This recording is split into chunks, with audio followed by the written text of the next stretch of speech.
Sœurs paroissiens, la paix soit avec vous.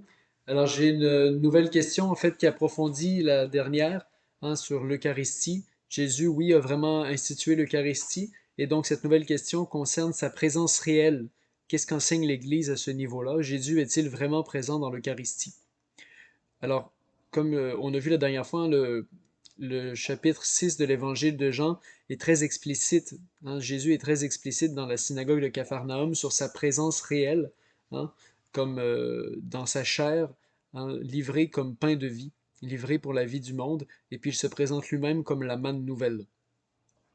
Et donc, c'est pour ça que l'Église croit fermement que Jésus est réellement présent dans le Saint-Sacrement, mais pas seulement de manière euh, consubstantielle, c'est-à-dire Jésus et le pain ensemble, mais que vraiment le pain, oui, on le voit, il reste ce qu'on appelle les accidents du pain, mais en réalité, c'est Jésus qui est tout entier présent.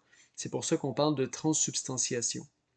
Donc, oui, la messe, l'Eucharistie est un mémorial, mais ça ne veut pas dire qu'on fait simplement mémoire d'un fait passé, mais ça veut dire qu'on rend présent le sacrifice de la croix que Jésus lui-même a vécu il y a plus de 2000 ans au Calvaire, au Golgotha.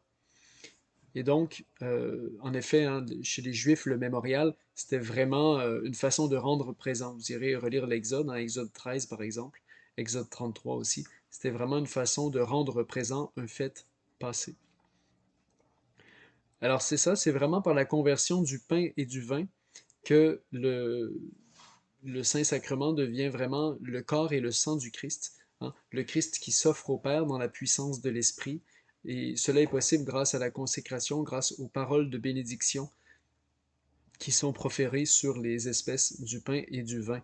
Alors je vous lis une petite citation de Saint Jean Chrysostome pour vous parler vraiment de la foi de l'Église depuis les débuts. Alors il dit, ce n'est pas l'homme qui fait que les choses offertes deviennent corps et sang du Christ, mais le Christ lui-même qui a été crucifié pour nous. Le prêtre, figure du Christ, prononce ces paroles, mais leur efficacité et la grâce sont de Dieu. Ceci est mon corps, dit-il. Cette parole transforme les choses offertes. Puis saint Ambroise dit, soyons bien persuadés que ceci n'est pas ce que la nature a formé, mais ce que la bénédiction a consacré, et que la force de la bénédiction l'emporte sur celle de la nature, parce que par la bénédiction, la nature elle-même se trouve changée.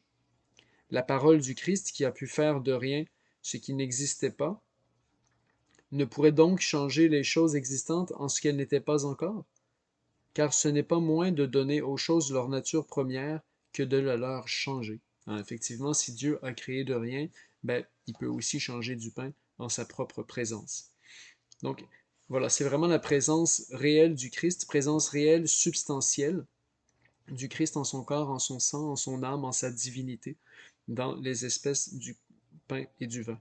Je vous lis la définition de la foi catholique qui est contenue au Concile de Trente, qui est affirmée au Concile de Trente et évidemment rappelée à Vatican II. Alors je vous lis un extrait du Concile de Trente. Parce que le Christ, notre Rédempteur, a dit que ce qu'il offrait sous l'espèce du pain était vraiment son corps, on a toujours eu dans l'Église cette conviction que déclare ce Concile de nouveau.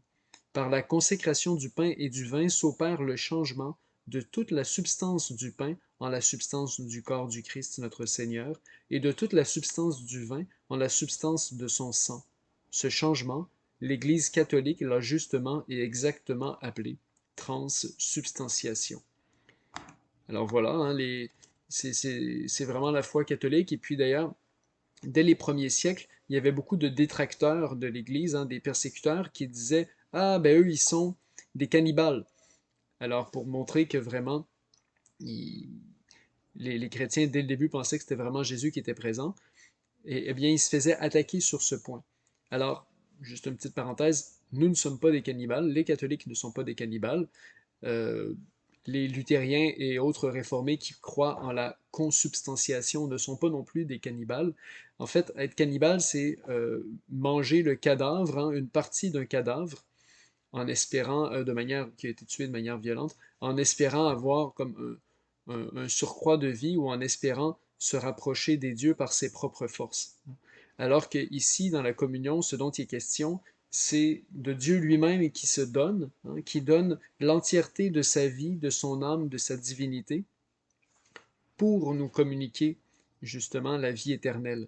Donc c'est pas nous qui par nos efforts faisons violence les uns aux autres et puis essayons de manger une parcelle de corps. Non, non, c'est Dieu qui lui-même se rend totalement présent dans une petite hostie de pain, hein, dans un petit bout de pain, et puis pas seulement une partie de lui, toute sa vie, tout ce qu'il est, et puis il se communique à nous, hein, et c'est une communication pour notre vie, pour notre sanctification, pour que nous devenions nous-mêmes de moins en moins violents.